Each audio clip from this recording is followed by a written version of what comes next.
Okay, we're going to start the Ramchal again this week. The Sefer, page 30. The subject matter is Bevoris Boshmo, the Creator Himself. Who exactly is the Creator? Why is it fundamental, important to believe that there is a Creator, and how this encompasses, and this is the bedrock of Jewish belief. Kol ish Yisrael tzorach sheyamin v'yeda. Every Jew must believe and know sheisham motzui rishon, that there is a first being, meaning God was always. Where did it all begin? There's a being that has always been. Kadmon v'nitzchi.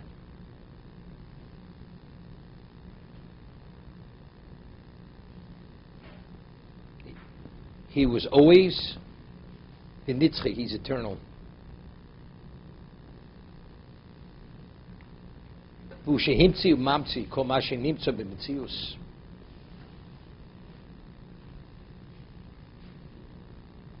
Himtzi, he brought everything about. Umamtzi, and he maintains. All that exists in existence, as God initially had brought things about by willing existence, he continues to will that same existence. And that's God Himself. So, in the name of the Ramchal, he writes elsewhere, at the beginning of creation, when HaKadosh Baruch Hu finished creating the world, it says, God did everything lasos. He's saying in Vayichulu, it says lasos. What is the lasos to do? So he explains over there,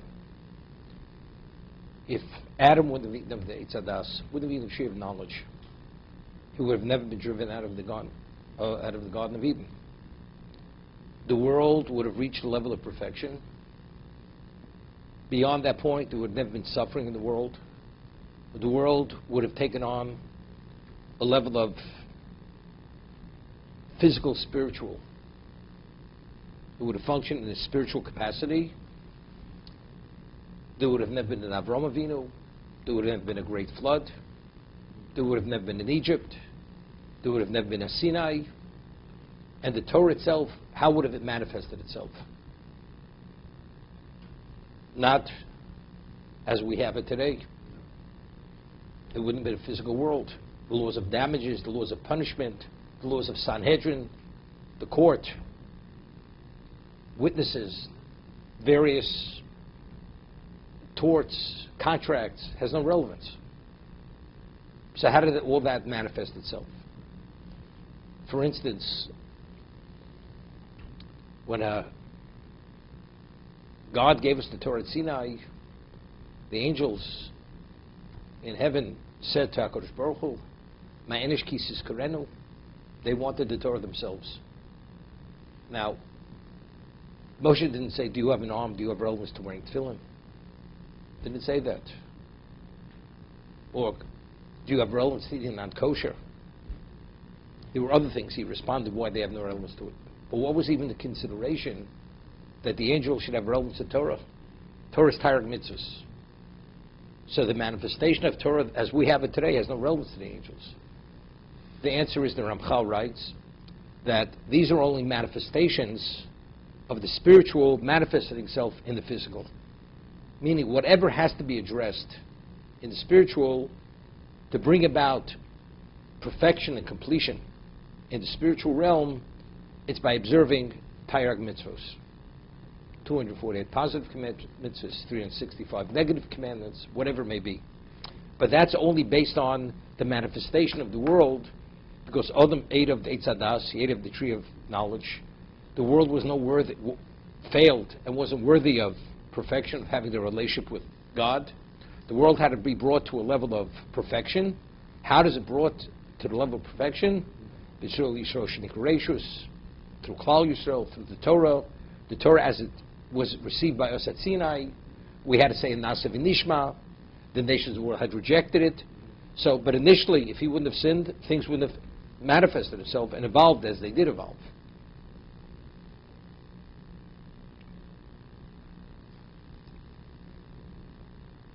So when it says God caused things to come about initially because he willed them, umamtzi, and he continues to sustain them.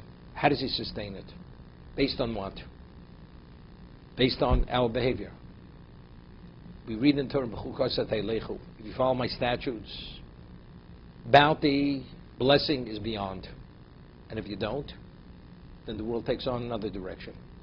The world regresses, the world suffers, the world is denied, the world is deprived. What happens? But if there's one continuous willing, and it's on the same level, how do things change? If seasons are set, every season should be identical, all happenings should be identical, but they're not identical. You have peaks, you have valleys, you have different situations, things which are totally out of the ordinary. Everything is based on, which is one of the tenets of Jewish belief, is charvonish, reward and punishment, in this world. Or situations, challenges, trials and tribulations. What is that all based upon? Everything is to bring about the ultimate level of what? Of perfection of existence. How God wills and maintains existence is all based on this principle of the balance of good and evil, and ultimately how we will ultimately achieve shleimus. But if perfection would have been achieved immediately, then it would have been on an ongoing basis at the same level, or even continuously willing at a more advanced level. So Vushehimtzi, he's the one who brought it into being. Umamtzi, he maintains, he wills it continuously. Komashenimtza b'metzi is all that's found in existence. And who is this being who's always existed, who's infinite, who's always been? Halokah, or who? That's God himself. We say every day in the Parshas Kriya Shema, Hamachadish Tuva B'chol Yom Tov Ma'aseh Bereishis. God renews through his goodness Ma'aseh Bereishis, the act of creation. So when we say the world is so many thousands of years old, that doesn't mean factually it's been willed that many years. But factually every moment is a new moment of existence. Because God continues, as he willed existence initially to come into being, what we call yesh mi'ayin, that we call ex nihilo, every moment is an ex nihilo regarding the previous moment. Because if he should cease willing at any moment, what would exist? Not destruction. What would exist would be pre-existence, which is less than vacuum. Because vacuum, or unformed existence, chaotic existence, that's part of what he willed. That's the process to bring it to a level of structure and form. That's the first thing you have to believe. That there's a Motzi Rishon, that there's a being that has always been, and he's eternal, he's infinite. He willed existence to come about, and he continues to will that existence as he chooses to will it.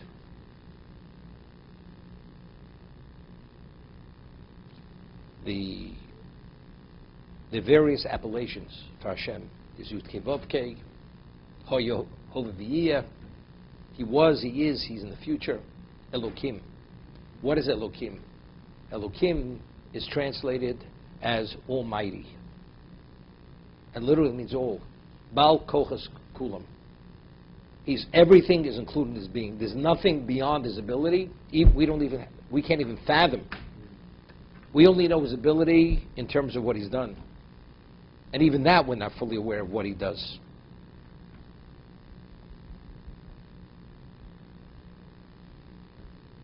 There's a Maral of Prague, in his introduction to Gevruras Hashem. He goes to explain the Pasuk, the words of David, Mi Yimal Gevruras Hashem, Yashmiya Koti Loso. Who can utter the power of God to make known all His praise? So he goes to explain that to be able to have an understanding of God, you have to see the full gamut.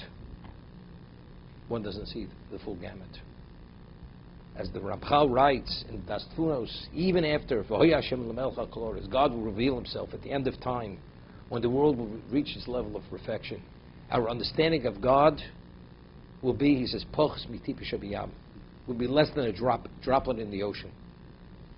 God is infinite. Whatever we're going to be, whatever is revealed to us, but what's our capacity? We're finite beings. So how could the finite comprehend, fathom the infinite? It's an impossibility. So whatever degree we will fathom, it's a tipish habiyam. Mi yamalak Gevruras Hashem. Could one utter the power of God? We don't even see the power.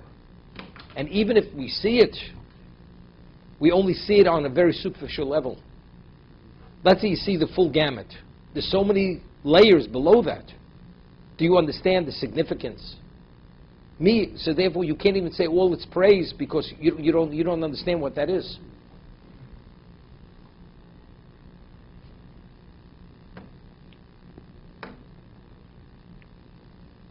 There's a similar. We always say that at Kriyas Yamsuf, Klal Yisrael said Zekei Levaveu. So Rashi cites the Midrash, Heru Be'etzba. It's like they point with their finger. God was so palpable that they were able to point. Zekei, this is my God. I will exalt Him, extol Him. So on that verse, Chazal say, what the maidservant saw at the sea, Yecheskel HaNovi, Yecheskel the prophet did not see. When the maidservant saw what she saw, did she understand what she was seeing? So she saw, but in terms of what was at a level of superficiality, she didn't have the capacity to comprehend to any degree what that was. It's majesty. It's God's majesty. But what is it? Without any degree of spiritualization, prior spiritualization, she couldn't process it. With all the preparation that we have and we will have, regardless, it's the same thing. We're no more than the Shifal Yam regarding, relative to the reality of who God is. He's Motzi Rishon Kadmon V'Nitzchi. He's always been here, and he is infinite. That's the first thing we have to understand.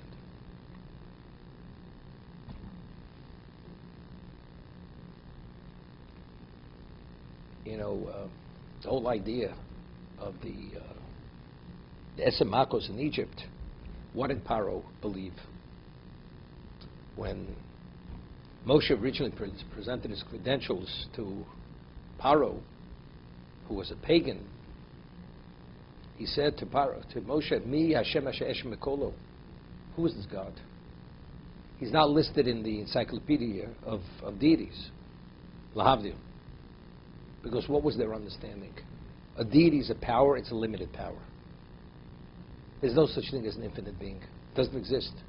As existence is finite, the power behind existence is finite and limited. And if you have multi-deities, that means each deity is what? Is finite. Because one doesn't overlap with the other. So God, Lahavdil, is also a deity. Who said He is more than we have? Who said He's more powerful than what we have?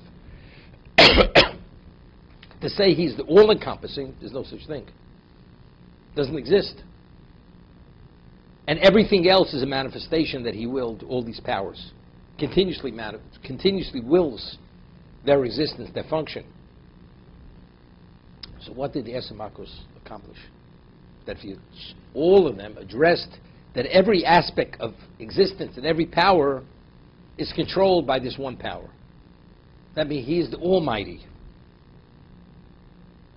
We always mention, there's a Siforno in Parshas portion of Parshas, Elokim is Bal Kochas Kulam. He's the Almighty.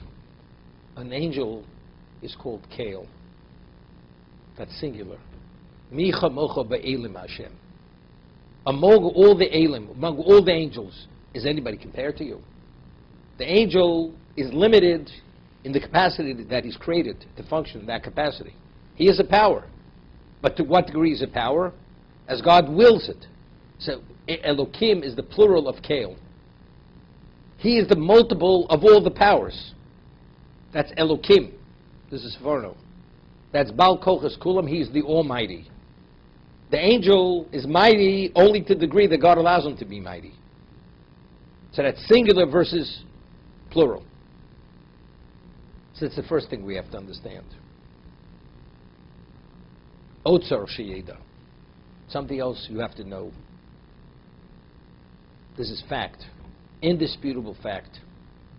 That this being that exists, in amitas mitziyusu musegas uloso klal, the truthfulness of his essence is only known to himself, not to anyone else, as we just explained. It's impossible to know who he is because he himself is infinite. Rak zenodebo. So how do we know he's infinite? I mean, the person doesn't understand something. I'll give you an example. Once discussed this, when they first sent up the Hubble telescope to take the first pictures. So the first picture that came back was 1 million miles of space dust. It's not fathomable. So it's like forever, but that's finite. So if you cannot fathom 1 million miles of space dust and the just keeps going beyond that, so maybe chas v'sholem, because we're not able to grasp them, does that mean it's infinite? Maybe it's not infinite. Something that's beyond your capacity. That doesn't cause that it should be classified as infinite. So how do we know God's infinite? Because we're not able to fathom him. There are many things we can't fathom. Could you fathom how many granules of sand are in existence? You can't. How many insects are there? How many leaves are on all the trees in existence? How many ounces of water exist in the world? It's not possible. So how do we know God is infinite? And God was always. So the only one who knows the truthfulness of his essence is himself.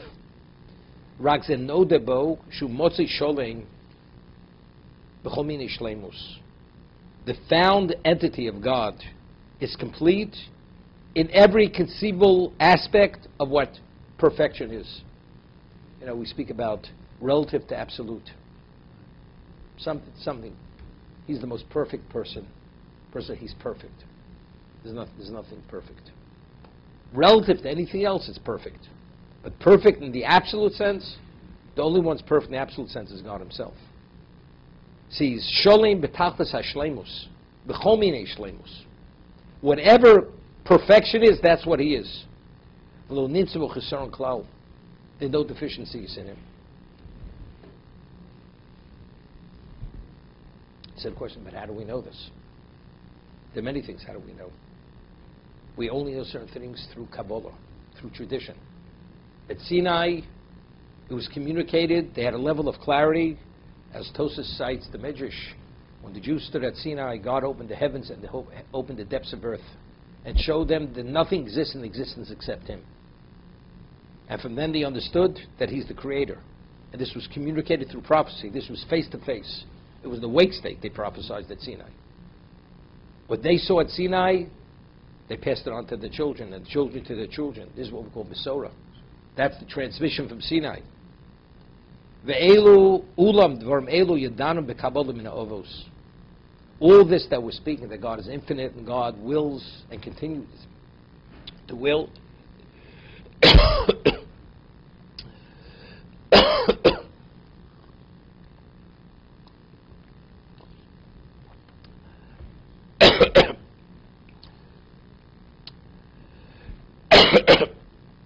We have this in tradition from the Ovos, Umin Nevi'im, from the patriarchs and from the prophets. V'yisigum kol Yisrael b'mayim har Sinai. And all Jews who stood at Sinai were able to comprehend this. V'omdu al mitosa bibiru, and they were able to establish, to verify this on an absolute level. There were no questions. First of all, it's a subject matter. So even though you're proficient, but are you the expert? Even if you're the expert, it can mean that you don't have full grasp of the material, but nobody has the grasp that you have. At Sinai, omdu al amitosam bibiru. They were able to come upon the truthfulness without question of every of these realities. And when they came upon these truths, these absolute truths, they taught to their children, dor achador, one generation after another. Kiyom hazeh, until today. So if you ask any Jew, why do you believe in God? It's part of my Masorah. But how do you know? Could you figure it out yourself? Impossible. If you start from this moment going forward, you look at the world, it seems to be, there could be multiple powers. And this is what paganism is.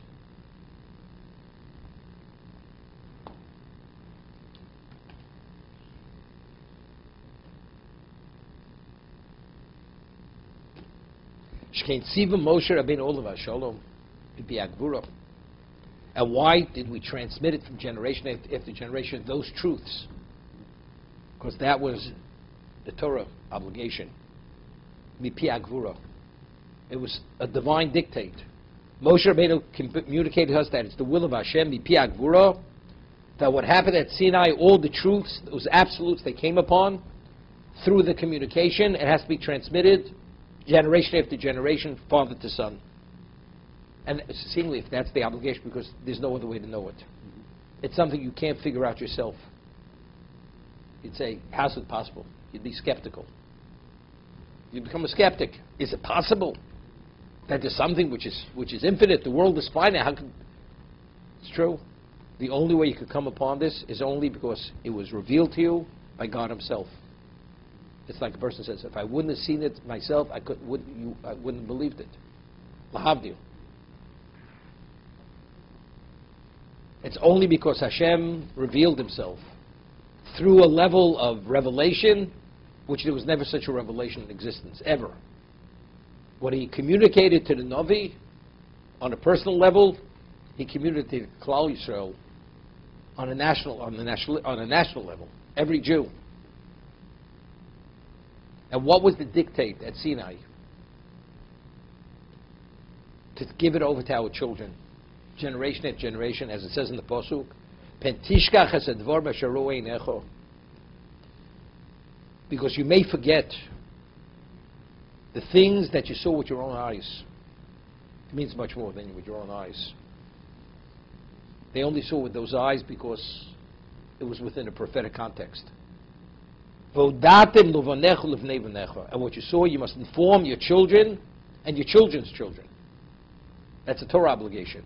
Masorah is a Torah obligation. Each parent has an obligation to communicate what was communicated to him till the end of time. Without that, there is no God. Humanly, it's impossible to even relate to this.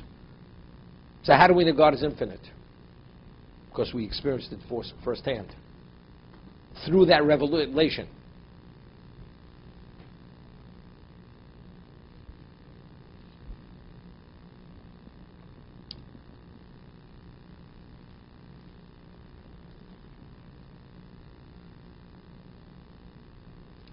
There's such a thing known as optical illusions.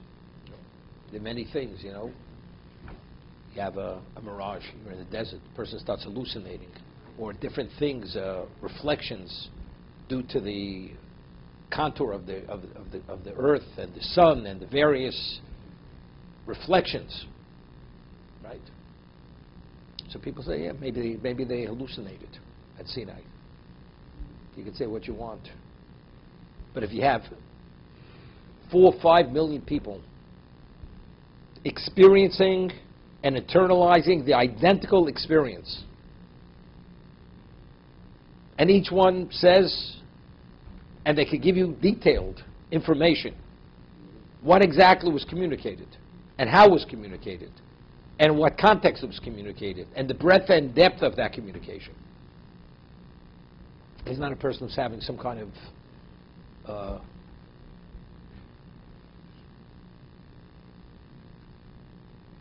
unrealistic journey that he's in the world unto himself. This is concrete fact. You know, there's a famous word from the Mesiv Samishpat. Law is, on the Torah level, credible evidence is testimony. Testimony is you have to have two witnesses. A single witness is not believed. Let's say, to extract money from a person, to find a person guilty, to impose punishment, you have to have two witnesses. Why must you have two witnesses? So he explains it's really based on the Gemara. Of course, you have to corroborate the information. One person sees something, he may be seeing it from his own vantage point. But if you have a second person saying identically what the first, and you interrogate the witnesses, and the testimony is identical, so one corroborates the others. So if you have 5 million people, each one corroborating exactly to the detail what they experienced. Of course, there were different levels of that understanding. But at a baseline, they all experienced the same thing. So if you have 5 million people corroborating to the smallest detail that there is a creator who is infinite, who's always been, who wills continuously all existence, and nothing exists outside of him. You say these people are something, they're hallucinating. Impossible.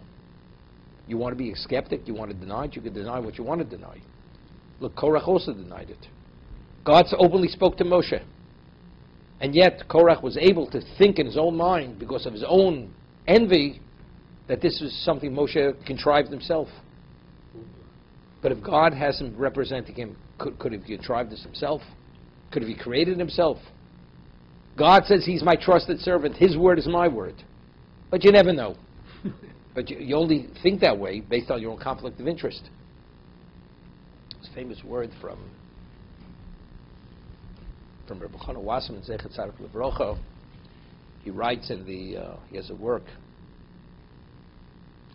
He writes over there, he has a question. The Rambam, when he speaks about Aristotle, he says he was able, through his genius, to come upon understanding that a prophet was only able to come upon only through a communication. That's what level of genius Aristotle was. It's called Kovetz Maimorim. It's a compilation of various essays which he had written, Rabbi Chana Wasserman, Zechat Tzaddik Livrocha, Hashem Yiknokim Es Domo, and he asks a question. A 12-year-old girl, a 13-year-old boy, has an obligation to believe in God. Aristotle, the genius of geniuses, where the Rambam sings his praises in terms of what level of genius he was, didn't believe in God. So how could God put such a heavy, weighty burden on a 12, 13-year-old child to believe in God, where Aristotle, the genius of geniuses, the intellectual of intellectuals, didn't believe in God? Very fundamental question. It's like somebody says, if the majority of the world doesn't believe in what the Jews believe in, evidently we're the minority, they must be right. You know, there's majority rule. And you realize they understand, and you understand they're no fools. So what's the answer? So he explains, Rebbe Chanan, that if a person has a conflict of interest, what's the greatest conflict of interest the person has? His own desires. What happens if believing in God somehow interferes with your desires, with your ambitions, with your aspirations? God doesn't exist. And you will justify it and prove it in the most genius way. So Aristotle, being the genius of geniuses, but what was he? He was an earthy person. He had desires. He was a physical person. He was not a spiritual person. He was endowed with a genius beyond. So through his genius, if he would have recognized that there is a creator, and there is divine retribution, and you cannot behave the way you choose to behave, but it's only way God wants you to behave, that means you can't do your own thing. So as a result of these conflicts of desire, he will prove to the nth degree, where you can't even refute him, that there is no God. A 12-year-old girl, 13-year-old boy, they're pure, they're just beginning their life. They don't have those conflicts of interest. My father said at Sinai, his grandfather, they accepted face value. Later in life, I think you may, in retrospect, say, maybe I was too gullible when I was 12, 13 years old. Okay, but that's the challenge. That's the challenge, right? Do you succumb to that later when you have the conflicts, or you strengthen the belief initially, and you shore it up through the performance of mitzvahs and study of Torah, that these issues are no issues in the future. But if you don't, you become an enlightened person. What was the whole idea of the Enlightenment movement? 12, 13, what did I understand? I was a child. I went to university. I became enlightened. And I hear other positions who reject this. No, evidently, I was too immature to really understand the reality of life. People do this. And they abandon ship. Down the road, they abandon ship. What happens when you abandon ship? You know what happens? You drown. That's what you do when you abandon ship. And that's the whole world is drowning.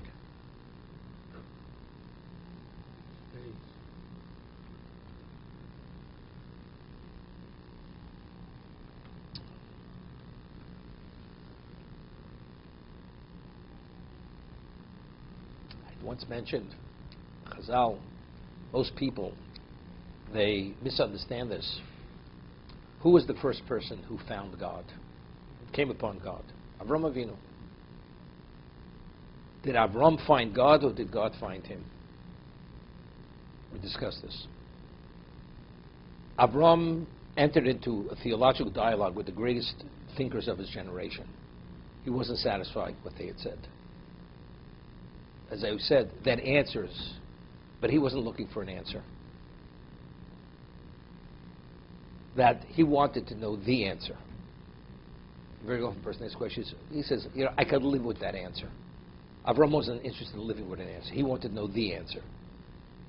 Now, if you ask a question, you can't find the answer.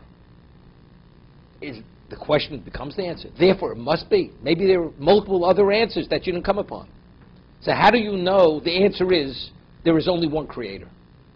Maybe there's another answer. A human being is finite. His mind has limitation. So just because you haven't come upon the answer, the question is not the answer. If it's not deity, it must be a monotheistic being. Why? Maybe there could be 10,000 other answers, which you haven't yet uncovered. Once met a person, used to engage with him in debate, professed atheist. And he says, I have questions, and I discussed with many rabbis, and they couldn't answer my questions. Therefore, my position is established. So I said, you mean because you don't have an answer that gives credibility to your position? I said, maybe I have an answer. Maybe there are another 100 answers to your question. Because the people that you engage with, they weren't able to answer your question. That's not a confirmation on your position that there's no God. I said, let me hear the question.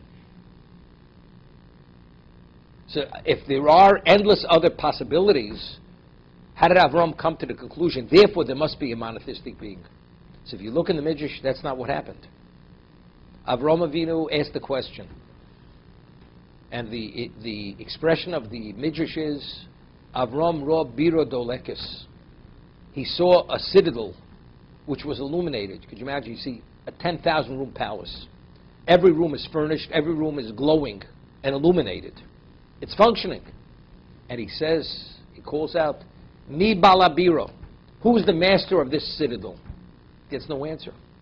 And he keeps asking the question. Because he doesn't have the answer. Because whatever answer they answer, he rejects it.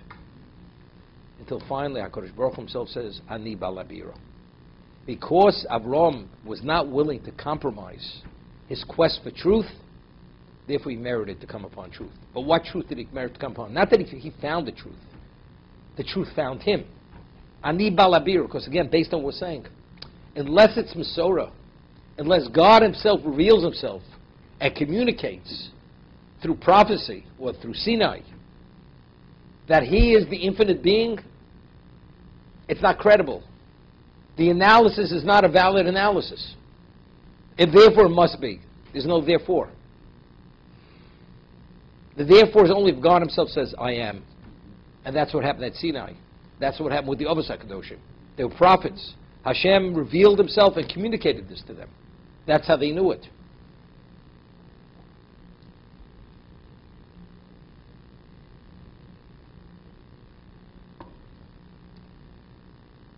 So what happens if you don't have that communication and you have a brilliant mind?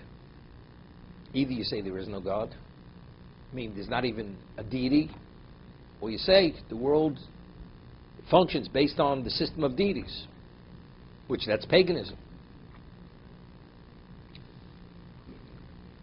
The Emor tells us in Avodah Zarah that there was a drought for many years.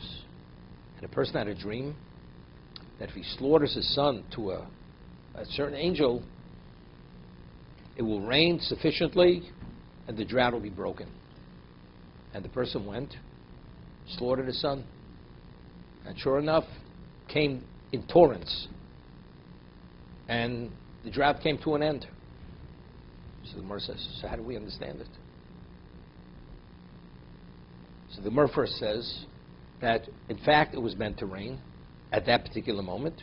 It happened to be, so it's not because he slaughtered his son. So the Emor says, no. HaKadosh Baruch Hu, to test us, as it says in the Pasuk, when you have a false prophet coming and he tells you to serve idols, and he performs a supernatural act. It's supernatural. It is.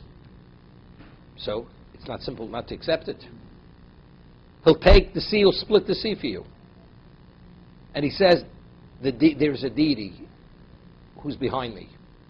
He's a false prophet, he deserves to be put to death. But he split the sea.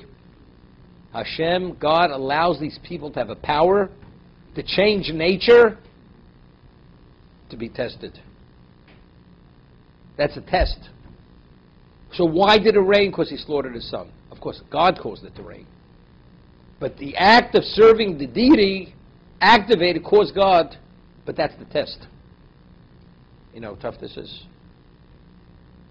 Person is starving, suffering, and you go, chas v'shalom, person goes to one of these healers, and he says whatever he may say, and the person miraculously is able to walk, doesn't suffer, wealth, everything good in life.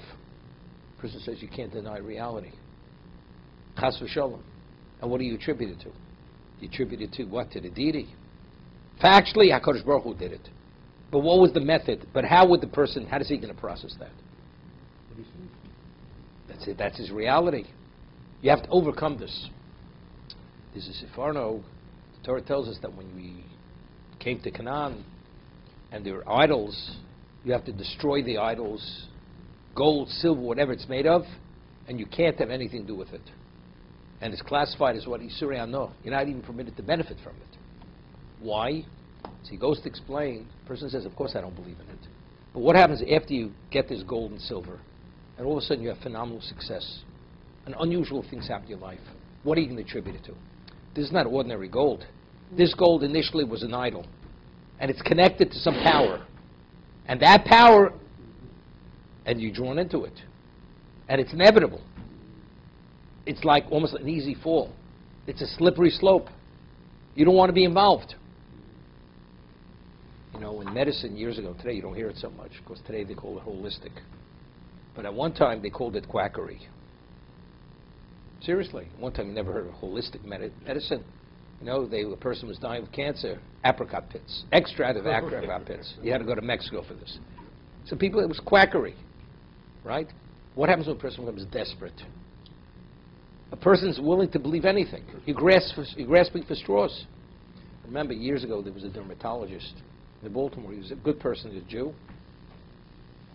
His wife was wheelchair bound. This is already in the late 50s, 60s. And he serviced all the yeshiva boys free of charge. Fully dedicated. Selflessly. But he serviced the men of the cloth from the church the same way. No less. He was a Jew. And he was a prominent dermatologist. And he had a picture in his office his wife in a wheelchair in the Vatican with the Pope. It extends his ring and she kisses his ring. You understand? That's what he was doing. You're a Jew. What's a Jew doing in the Vatican? And his wife is kissing the ring of the Pope. Personally, evidently, he didn't have any roots in Judaism. He was at best a Yom Kippur Jew, a Rosh Hashanah Jew, at best. But still, this is Christianity. What happens if a person, chas v'sholom, is in a desperate state? He grasps for straws. He's a holy man. He's a man of the cloth. He has some kind of connection to God. So, but that's avodah zarah. Literally, that's idolatry. Although it's not what the Mishnah says in avodah zarah, a person who's megafi from nashik as a pesel, you rub your sin, you embrace the idol, you kiss it. It's not punishable by death, because that's not the means of worship. But it's a Torah violation. It's a Torah violation.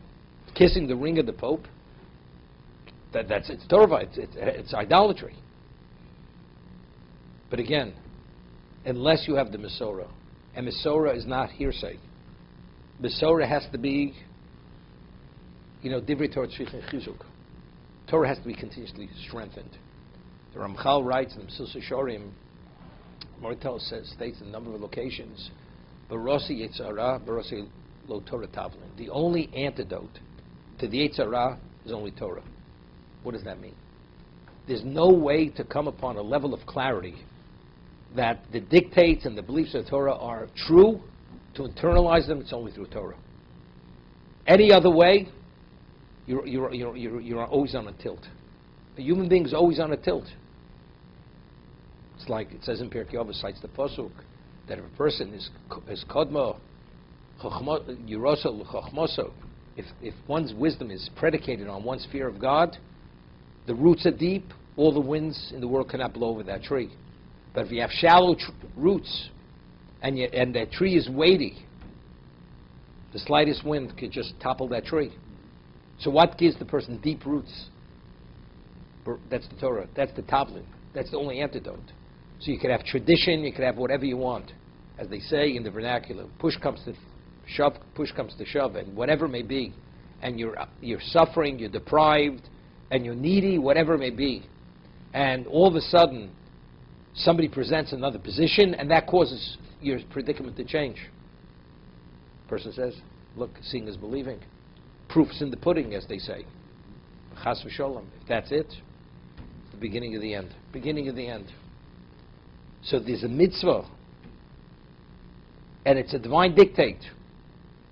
Shekein tziva Moshe Rabbeinu l'v'shol mipi Gevura. Moshe Rabbeinu was only speaking in the name of God.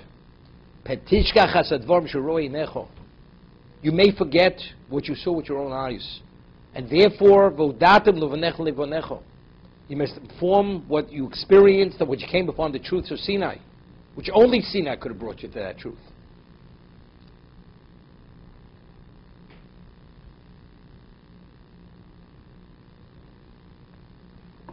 See, people, they say, what's the difference between lahavdil, Judaism, and any other religion? Christianity. There were a number of apostles. They witnessed certain miracles. So they said it. Could you believe it? Maybe not. Maybe yes. But here, every Jew in existence witnessed, heard the Dvar Hashem at Sinai. Right? You heard the Dvar Hashem? So they equated, what is it analogous to? There was a Hasidic rabbi who passed away. He left a dynasty, tens and tens of thousands of followers, Hasidim. And he left two sons, and he didn't leave in his will which son should be his successor. And the Hasidim, they were bickering and arguing who should be the successor. They couldn't come to a conclusion. One son was bright, brilliant. He had an idea. How is he going to become the successor? Next day, he calls an emergency meeting, calls all the leaders of this particular sect of Hasidim, and he says, I'm supposed to be the new leader. I'm my father's said. He said, why? He says, because I had a dream. My father came to me in a dream and said that I should be his successor. He said, all the Chassidim got very excited. Hail to the chief, the new Hasidic rabbi. What happens? There was a wise chassid there, and he says, I hear what you're saying, but let me ask you a question. If your father wanted you should be a success, who do you think he should have come to? To you or to us? He should have told us. You could tell us whatever you want. These 10, 15, 20, 100 people, they said, therefore what? If this power said that he's God or whatever he is that, should have come to all humanity. Why did he come to all humanity? Okay? That's how they differentiate. HaKadosh Baruch Hu says, Ani Hashem Elokeichem. He communicated with every single Jew at Sinai. This is not hearsay. We had it firsthand. But according to what the Ramchal is saying, it's much more than that. Much more than that. Let's say every Jew would see somebody walking on water, somebody flying. Doesn't mean anything. Therefore what? It could be an optical illusion. You could be hallucinating. It had to be a level of communication through prophecy that we're able to fathom that God is infinite. It's not only what we saw. That we were there and we witnessed. What did we witness? You can witness things you don't even know what you're seeing. Well, he flew like a bird. Therefore what? That means he's God. He was able to lift a mountain, which humanly is impossible. That means he's God. Doesn't mean anything. It's only because through prophecy, HaKadosh Baruch Hu communicated to every Jew that he's infinite, he's absolute, and every aspect of his being was that he's betachlis hashleimus. Without that communication, that is who he was, it's irrelevant that we saw. We heard him speak. Anochi Hashem Elokecha. We heard the words, but we had no depth of grasp of understanding what those words meant. It doesn't mean anything. So it's much more. I mean, it's a good differentiation, but it's much more profound. The difference is much more profound than what we're saying. Give you an example. It was known the Ben Ish Chai, Zeichet Tzaddik Levrocha. He was the leading sage in Baghdad, Iraqi Jewry. He was the head of Iraqi Jewry. He was a Kabbalist. Every Shabbos he would lecture in a shul, and there would be 10,000 people coming to his lecture. Every Shabbos, men, women, and children. Now, without a sound system, could 10,000 people hear you?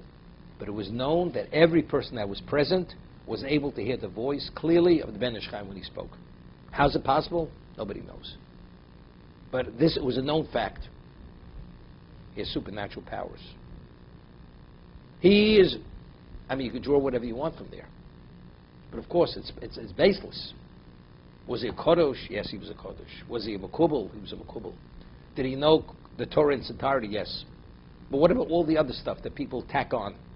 It's all nonsense. It's all, these are fables. That's all it is. It means nothing. Unless HaKadosh Baruch Hu tells you what it is, it's nothing. That is the Mesorah. That Hashem is Sholem, Betachlis Hashlemus. In every aspect of completion, absoluteness, that's what he communicated us. That was the Sinai. Therefore, it's Pentishkach. So to understand, believing who God is, that has to be communicated. Remember, many years ago, this was in the 60s, there was a certain shul in Baltimore, and there was a Jew comes, he says that he has the talus of the Vilna Gaon.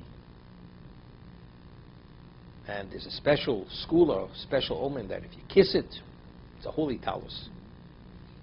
So people were running to this synagogue, shul, to kiss the talus. Some Rosh Shiva heard about it. He said it's a bunch of nonsense. He says, firstly, he doesn't believe it's the Vilna Gaon's talus. And even it was, what does he come up that if you kiss the talus, somehow you're going to be blessed by kissing a talus? Lahavdil, you kiss a Torah, it's an entity of Kedusha, holiness. Well, this nonsense. I'm not sure if he charged the fee before he let you kiss it. Whatever it was. But he dismissed it immediately. It's not, but people get caught up with this. Holy, this, everybody's looking for somehow the quick fix. Quick fix of Rocha. Chofetz Chaim writes, he says, everybody's looking for Segula. And they've spent thousands and thousands of dollars of various ways to change their situation. And most times it doesn't work. He says there's no greater segula for bracha than studying the Torah itself and doing the mitzvahs. That's the greatest segula. And it's cost-free. And it's proven, and it is its essence. Even if it doesn't manifest itself immediately in this world, olam haba, guaranteed. So where's everybody running? You know? Whatever it costs, I'm willing to pay. No payments. Just sit and study. Do the mitzvah. Put on tefillin. Don't be distracted. Don't talk during davening. Don't talk during Kaddish and Kedusha. Right? Eat what you should eat, not what you shouldn't eat. Don't wear shatnez. Don't transport on Shabbos. Or many other things. You'll have bracha. It's like a person. He wants to be healthy, and he abuses his health. Simultaneously. Is it possible? A person, he wants bracha, and he behaves in a way where it's the basis for klola, for a curse.